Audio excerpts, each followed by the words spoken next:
Welcome to Little Z's Infant Sleep Summit. I'm your host, Kristen Alexander, and today I have Hava with us. Hava is the founder of Raised to Flourish, a two-time certified sleep specialist and mother of two beautiful daughters. Her mission is to provide parents with truly responsive sleep support, helping them cut through the noise of mainstream sleep advice and tune into their instincts. And today, Hava is going to talk to us about tips to support infant sleep. So welcome, Hava. Thank you so much for having me. I'm so excited. All right, let's go ahead and jump right in. So first I want to ask, what do you consider independent infant sleep? Sure. So, oftentimes within, especially our society, independent sleep and independent settling can be presented as two very linked things. However, it can be totally separate. We know that the majority of infants need some level of support from parents to fall asleep from a place of calm, feeling connected, and feeling peaceful, which is really, really important. However, independent sleep itself can be totally separate, meaning that your child can be supported to sleep without the presence of a caregiver either next to them or in arms or whatever it may be. So this sleep can include in the crib, on a floor bed, or getting creative in other sleep setups like a sidecar crib. It doesn't have to include a child sleeping entirely alone in their own room, but it certainly can for some families. One significant benefit of continuing to room share with a child is that the caregiver can more easily soothe and feed the baby at night without having to trek back and forth between rooms, which Sure. can be a lot sometimes, which can often make nights generally easier and less disruptive to both. Right, great. So what should parents consider before working on independent sleep with their child? So, one of the most important things that I think families can really focus on before even starting any transitional aspect is getting to know their why. So, why is it that they want to work towards their child sleeping more independently, alone in their own sleep space? This can help bring clarity towards their goals, but also help motivate parents in that transitional period. So, some of the questions I like to talk to clients about are you feeling any external pressure to achieve this independent sleep? Is it actually something that you want for yourself, for your own well being? Maybe it works best for your family. Or is your main motivation because you're being told that your child should be sleeping alone? If you are feeling this pressure, if you can kind of push past it, look beyond it, can you then get more clarity about what is right for your unique family, your child? Another question is, do you have any fear of the future for keeping that current setup? So oftentimes parents come to me and they're like, well, we're bed sharing right now. It's working just fine. But if I continue to bed share, are we going to be doing it forever? Are we stuck? Are we creating this rod for our own back? Really knowing that that isn't the case at all is having kind of that reassurance enough to say, okay, actually, what is working right now for us is what's working, and that's really okay. Or is it like, no, I know I can also make changes down the road, but also me right now in the present, we kind of need this change. And that's obviously very valid as well. Yeah, Another important thing to consider is you know your child best. So looking at that change or transition through your eyes, considering their temperament, their personality, their developmental changes. Are you in a place where you have the capacity to make that transition? Or are you kind of feeling like, everything is kind of a lot right now? And maybe if I kind of put this on the back burner, that's okay.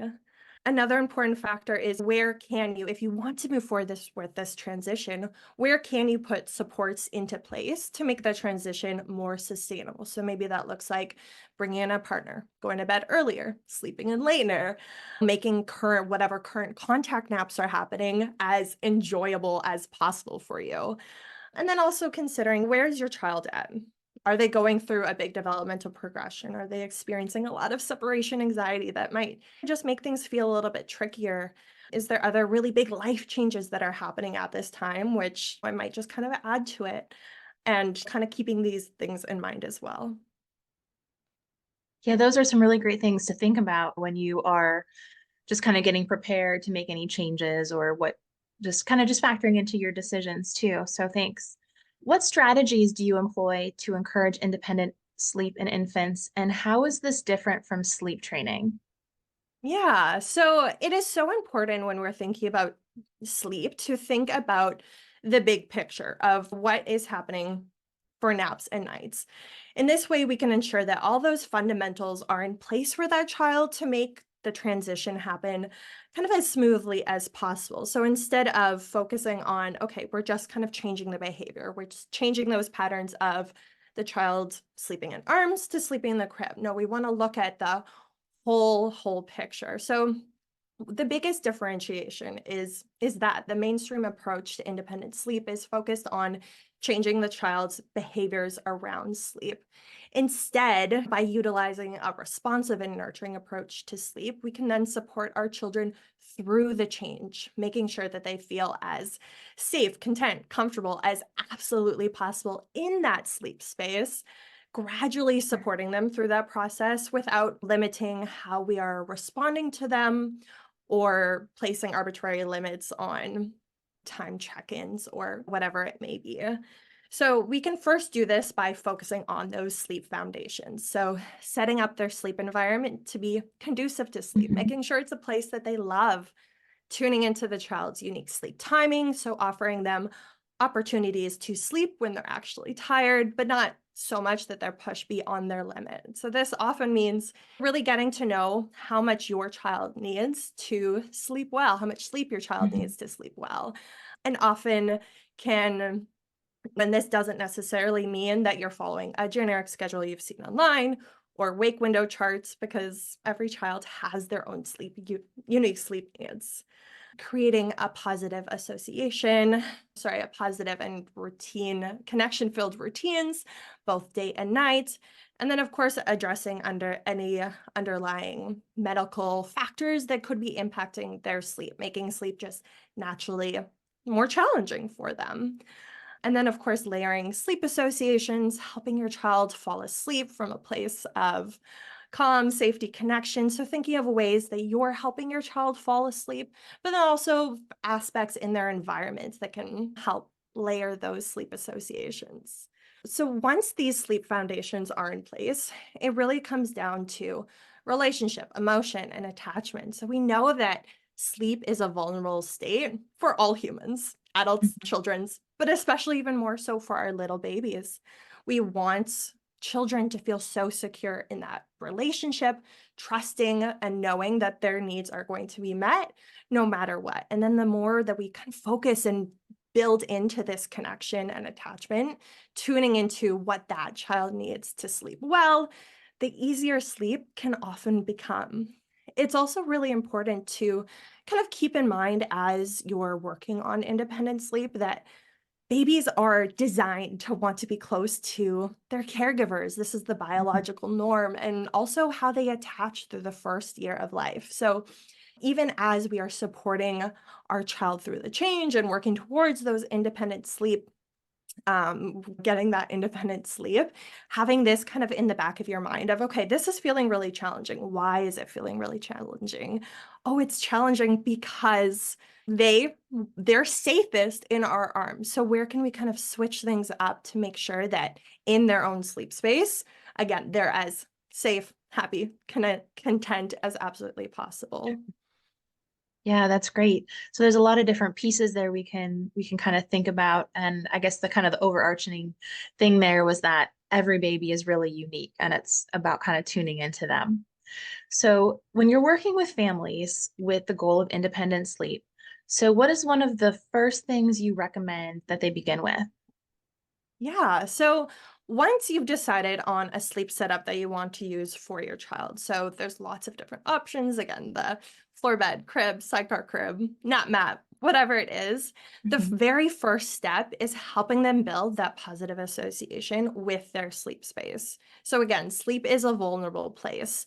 If you are traveling, you're sleeping in a brand new hotel room, you're probably not going to sleep like the greatest, right? Everything sounds unfamiliar, feels unfamiliar. It's a little weird. So, same thing for our babies. We want to make sure that they are so familiar with their sleep space. They love it. They know what it feels like, what it sounds like around them, what it smells like. so that when they're in it, when we're transferring them in or when they're lightly arousing between sleep cycles, they go, oh, yeah, I know where I am. Like, maybe it's not mom's Right. arms, but this is like okay too. Right. So parents can do this by, again, spending tons of awake time in and around their sleep space. We want bonding, laughing together, playing games, throwing some favorite toys in there. These positive experiences help your child release endorphins and, again, help build that positive association. On the flip side, we also want to be mindful that we're not creating negative associations with that space. So, being mindful of leaving them unattended, maybe they're feeling upset or kind of pushing them past what they're comfortable with in their crib. Mhm. Obviously, this does not mean parents have to run and jump and like leap towards Right. every single squeak and sound. But if you hear them calling for you, I always encourage parents to respond as promptly as they're capable of. So that's not perfection. That's just like whatever you're able to do. And how do you support parents in recognizing and responding to their infants' individual temperament and needs when it comes to sleep? Yeah. So temperament and unique sleep needs have such an impact on how easily a child or not, a child will sleep independently in their own sleep space. So it can be helpful to reflect on how easily a child generally responds to changes, transitions. Are they pretty adaptable, maybe more go with the flow, or do they not need a lot more gradual steps kind of in between changes and transitions or need more time to adjust? Other aspects that you can kind of consider are how much support does your child typically need for sleep? How sensitive they are to their environment and surrounding, and then really moving at a pace that is comfortable both to the parent but also to the child. We also want to consider that for some babies, again, based on their temperament, they need a lot more gradual steps in between those Mhm. larger steps. So this could look like working on just one nap a day to begin with, or even just practicing the transfer into the crib. Or if they're on a floor bed, just creating some distance in between you and your child on the floor bed once they are asleep. Like with all things, like with all good things, they take Mhm. time. And the more we can go into practicing independent sleep with our children with this attitude of calm and confidence, but also with our expectations really, really, really low, the more sustainable and really peaceful the transition can be. This is a huge, huge change for our little ones. And we also need to allow them this time to adjust and kind of get to know. And I don't want to say learn how to sleep in an own sleep space because it's not really a skill, but it is a shift in patterns that they need time to Mhm. adjust to. So it's definitely something that kind of takes time and it's not a quick fix or a quick thing when we make these changes. Yeah, definitely. I mean, if you have a baby who's super easygoing, there's a solid chance that they might surprise you. And going into it with, okay, I'm happy to be surprised is amazing, right? But then also Sure. giving yourself, giving your baby like grace of like, okay, this is challenging. I get it's challenging for them, but also not blaming yourself to, oh, this is tricky. I must be doing something wrong. Like, no, you're not doing anything wrong. It's tricky Right. because it is tricky, right? Mhm. That's no fault of your own. It's not because you've created bad habits or because you've been contact napping or because you've been bed sharing. You didn't create this. This is how they're wired. You're just kind of doing whatever you can in your power with the things that you can influence to encourage this forward. And then I encourage parents to just like release the results. It's not a reflection on anything that they have or haven't done. It just is, and that's really okay. Yeah, thanks for that reassurance because I think sometimes we worry that if it doesn't happen quickly, we're doing something wrong or it might not happen. So that's really helpful to know. Right. But you mentioned that changes may need to be made in smaller steps. Do you have some examples you can give us? Yeah, definitely. So, as with I think everything in sleep, there's so much strength that can be found in being flexible and getting so creative, especially when making changes and transitions with regarding independent sleep. So, again, no strategy has to be long term, just like you're never locked into contact napping with your baby forever or bed sharing with your baby forever. You're also never locked into a situation that is like not sustainable or ideal. But it's okay to kind of do things that are maybe not your long-term goals while working towards those longer long-term goals. Right. So some examples could be if you're working on solo sleep, again, starting with the crib for naps and bedtime, and then bed sharing again after that first week or after that second week. Utilizing a floor bed for a portion of the night, maybe the first half or the second half, and then bed sharing with them for the remainder. For if you're trying to work towards crib sleep, you could even start with the crib mattress on the floor as a floor bed, just to get the child comfortable of, okay, what does that mattress feel like when I'm asleep?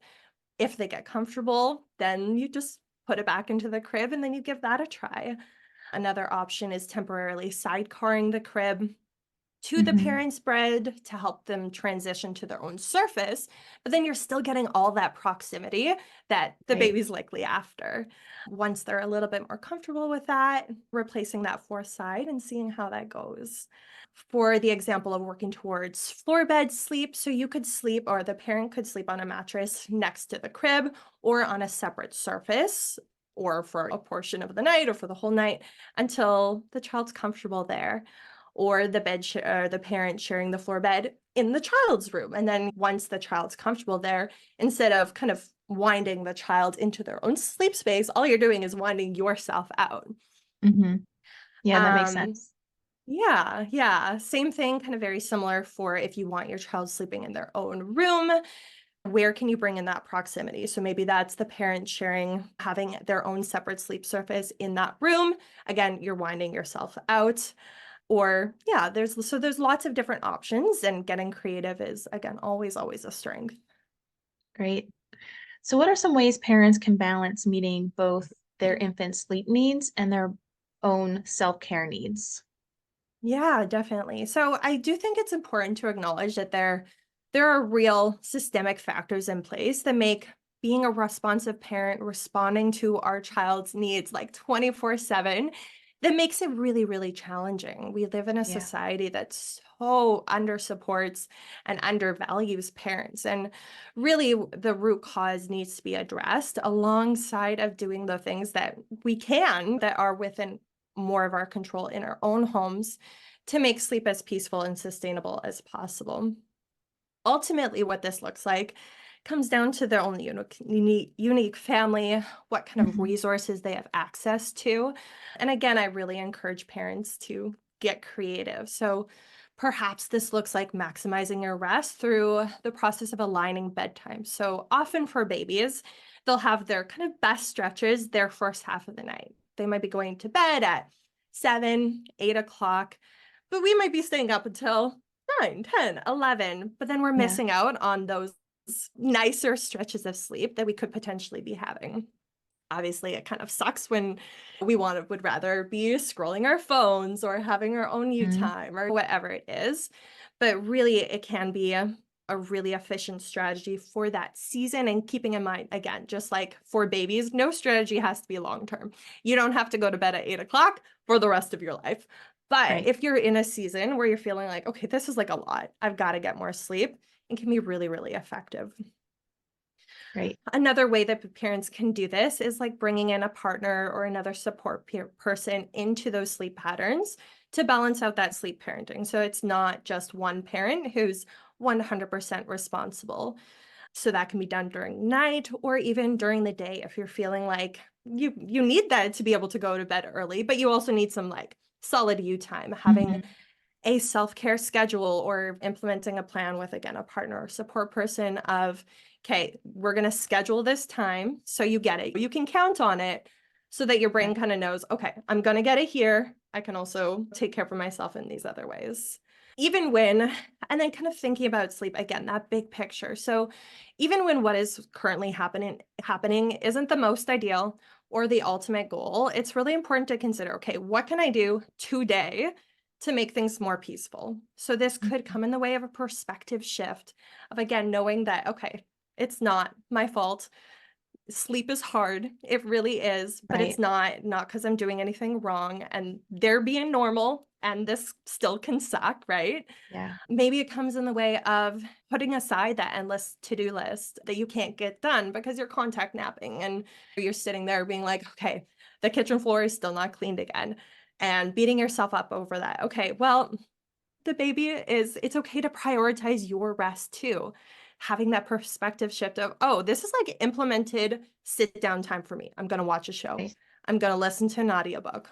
I'm going to, take time to meditate or simply just focus on this season is hard, but they are so beautiful in my arms and they're resting so peacefully. Yeah. And the kitchen floors, yes, I really, really want to get them done, but also they'll be just as dirty tomorrow, right? Right. So considering even still, if those are things that you do want to get done, okay, so where can you do them like when your child's awake? Oftentimes there's so much pressure on babies being asleep for us to do what we want to Mhm. do, right? We want to watch TV, Right. we want to clean, we want to work, all of these different things. That can put a lot of pressure on something that we can't control, right? We can't make them nap for two Yeah. hours so we can get our to-do list done as much as we want to, right? So where can Right. we make sure that those things that we really want to get done or really need to get done can still happen, Mhm. but not based on where or how the child is sleeping. And sometimes that shift can really just be enough to kind of again just take the pressure off a little bit. Yeah, I mean, we definitely have a lot of pressure from society as to how things are supposed to be and whether things are right or wrong. And yeah, I think it can make a huge difference when we take that pressure off of us and just kind of reframe how we're thinking about everything. Yeah, So, how do definitely. you address concerns about developmental milestones and their impact on independent sleep?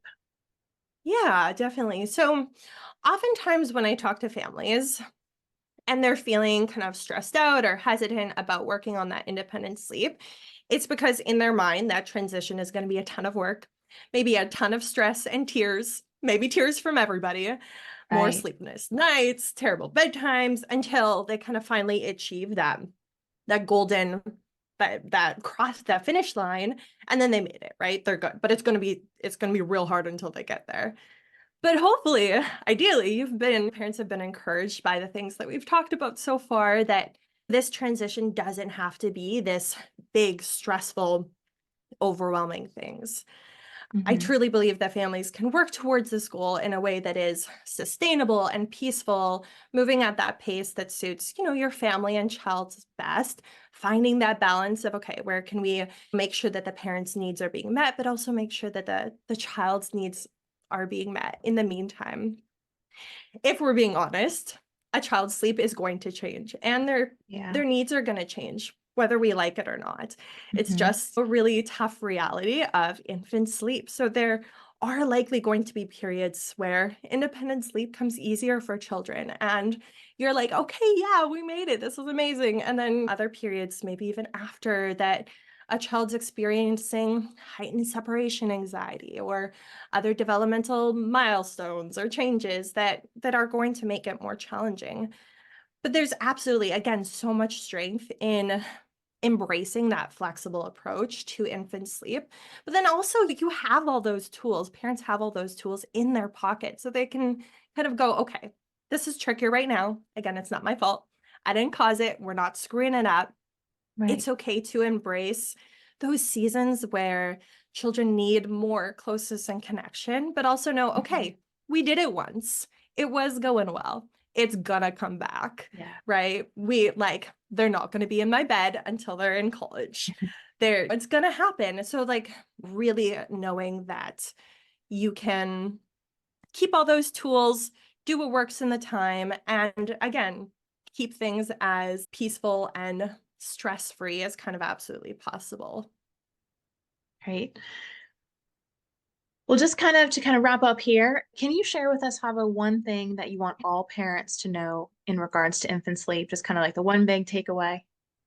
Yeah, absolutely. So, the biggest thing that I wish every single parent would know and really embrace about their child's sleep is that their success, how their child sleeps, what they need to sleep well, how often they Hmm. wake at night, how much support they need to fall asleep, how long of naps they take. None of these Right. things are a reflection on anything that they are doing, that they're not doing.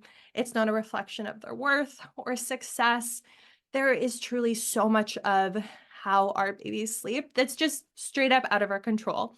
we can't do anything about it, right? Things like their temperament, how much sleep they do need to thrive, what things that they're sensitive to, how much emotional support and co regulation that they need. So, knowing what is within your influence, but then also what isn't within your influence, I truly believe is the first step Yes. towards a more peaceful, restful, and enjoyable parenting journey and sleep journey. Right. So tell us how parents can find you or work with you. Yeah. So, in addition to offering a comprehensive guide for babies 0 to 18 months and a comprehensive toddler guide, I also offer comprehensive one on one coaching where I work with families to develop a sleep plan based on their unique goals, their Mhm. child tailored exactly to them. And I'm so passionate about guiding and supporting families through those sleep challenges. Alva, thank you so much for being here and sharing all of this incredible information with us today. It's been my pleasure. Thank you so much.